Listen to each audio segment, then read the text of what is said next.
Hi friends, இந்த வீடியோவில் வந்து நம்ம என்ன பார்க்க போகிறோம் அப்படின்னு கேட்டிங்கன்னா, இப்போ வந்து நம்மளோட நடிகர் கார்த்தி வந்து நம்மளோட கங்குவா திரைப்படத்தோட மோசமான விமர்சனம் குறித்து வந்து அவர் வந்து ஒரு கருத்து வந்து வச்சுருக்காரு. ஸோ அந்த ஒரு விஷயத்தை பார்த்தா அந்த வீடியோ டீட்டெயிலாக பேச போகிறோம்.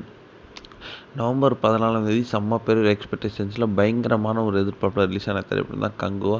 ஸோ இந்த திரைப்படத்துக்கு வந்து எக்ஸ்பெக்டேஷனுக்கு அளவே இல்லாத மாரி வந்து ரொம்ப பெருசாக பேசப்பட்டுச்சு.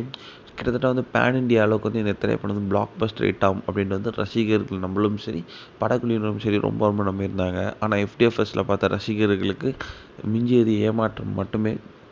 இந்த திரைப்படம் வந்து ரசிகர் மத்தியில் மாபெரும் ஒரு தோல்வி அடைஞ்சது அப்படின்னு சொல்லலாம்.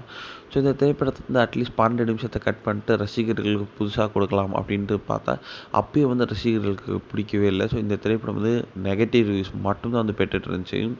இனியில் வந்து இந்த திரைப்படத்துக்கு அதனால வந்து ரொம்ப பெருசாக நெகட்டிவ் ரிவ்யூஸ் ரொம்பவே கேவலமாக பேசிகிட்டு இருந்தாங்க. படக்குழுவினர், சூர்யா ஃபேமிலி அந்த மாதிரி வந்து ரசிகர்கள் ரொம்பவே தவறாக பேசிகிட்டு இருந்தாங்க.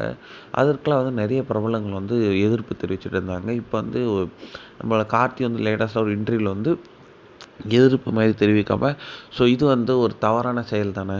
ஸோ ஒரு படம் எல்லா படமும் ஹிட் ஆகிறதில்ல, எல்லா படமும் தோல்வி அடையறதில்ல.